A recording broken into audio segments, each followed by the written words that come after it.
So, hey boys and girls, Q here.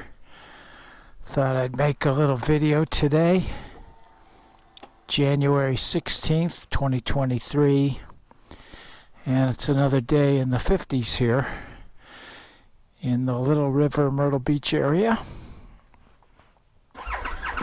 Oh, starts right up. How about them apples? 3440. These tire pressures are a bit down. So let's fill them up just a little bit.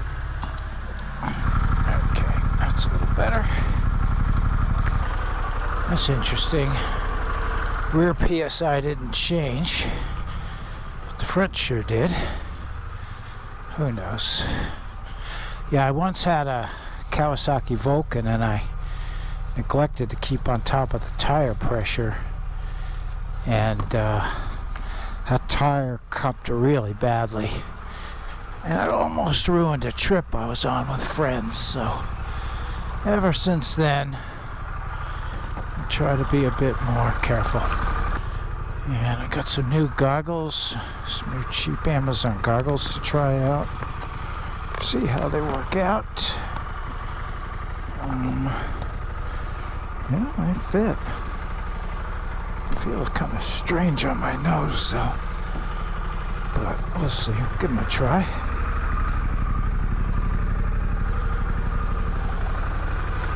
See how those look? They look pretty good. And I don't know if I mentioned it or not, but I'm going to try to take a little drone footage. So, love the bike. Love it, love it, love it. Still a little quirky. Still a little temperamental. Sometimes with the electronics. The bike itself, freaking awesome.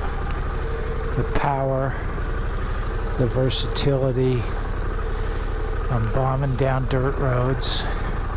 Now there are roads that I would take my Kawasaki Versus X300 on, trails, you know, getting off-road, that I'm still afraid to take this on because it's such a bigger bike. And that's one thing, I just don't have the confidence to take this in some of these off-road situations where I just plunge the little Kawasaki Versus X300 right into these gullies and washes and trails and things. But I'm learning, I'm getting better, taking this on more and more dirt, and yeah, love it, love it, love it. The engine is amazing, the power, the features, the heated grips, the cruise control, the adaptive ride height, the active suspension, the ride modes, the customizable ride modes, the wind protection's good, seats comfortable. I purposely got the alloy wheels because they're like 10 pounds lighter per wheel, something crazy like that, over the spokes. Plus I don't want to clean spokes. So I'm happy with that choice. I got the Michelin Scorchers instead of the Anarchy Wilds because I still do 80 to 90% on the highway or roads, paved roads. Really happy with my choices. Bought this with 1,500 miles on it, which means the previous owner got to pay for the 1,000-mile service. Thank you very much, sir. He also bought the luggage rack and the Harley Davidson dry bags, the soft bags, and I will definitely be putting those back on as soon as I go on a long trip, an overnighter. And that cost about $1,000. So again, sir, thank you very much. You probably just got tired of the hesitant starting and the error messages, and I can understand that, but honestly, my opinion, you should have stuck with it, man, because this is an amazing motorcycle. And I see a lot of these for sale with a couple thousand miles on them. Can't recommend them enough. This is the 2022, so some bugs were fixed and some improvements were made over the 21. Now I see the 23s are out. Oh, see, look at that. I've got an error message. That's what you get sometimes. No idea why. Really don't give a crap. Maybe I didn't pull the bike up. See, it's important to pull the bike all the way up on its adaptive ride height before you turn it on. Maybe I didn't do that. Cruise control isn't working. Come on. God damn it. See, there you go. Gremlins. I got an error message and the cruise control doesn't work. And this is the kind of crap that you get.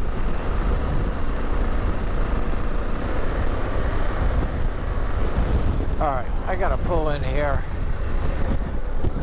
The warning light doesn't bother me, but the cruise control is a bit of an issue.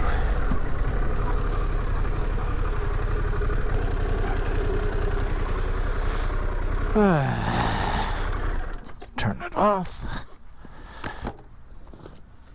Ay, ay, ay. Yeah, so this is a perfect example. You know, Gremlins. Little problems that pop up with this bike. Electronics is so fussy. I don't know what the problem is. It's either because it wasn't pulled all the way up. It likes to be all the way up on its stand. But the other thing is I've never had 38 pounds of pressure in here before.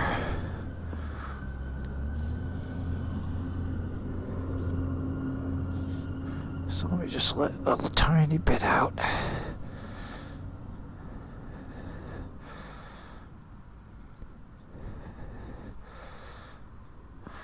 Maybe even that pressure sensor wasn't all the way. Who the fuck knows? I don't know. I don't know. All right, turn it back on. Let it go through its whole hoo-ha. Does its thing, does its thing. I turn it on. No error message. See if I can set the cruise. I don't have an error message, that's the key. And I find that that's usually the case. You know, you get these error messages. If you stop, turn the bike off. Make sure it's all the way pulled up in the air with the adaptive ride height. Give it a minute, turn it back on. Error message is cleared, and I predict that the cruise control will work now. So, cruise control set, and it works. So that's a very good example of what you get with this bike. It's little gremlins, I call it. Little gremlins. Was fooling around with it. I turned it on. I had the little warning light. Cruise control would activate. It would go yellow, but when I tried to use it, wouldn't go. Okay, fine. Stop the bike. Give it a minute. Pull it all the way up on its stand to the left. Turn it back on. Error message is cleared. Cruise control works. Now, if you can't live with that, don't buy this bike. Or wait for the 2023 or the 2024, who knows. But, you know, this stuff just doesn't bother me. Maybe it should, but it doesn't. You know, I'm a motorcycle guy and a computer guy. So I get software, and this is software that just doesn't imagine every single contingency. And as far as I can see, it doesn't imagine that the adaptive ride height, the motorcycle started sort of in the middle.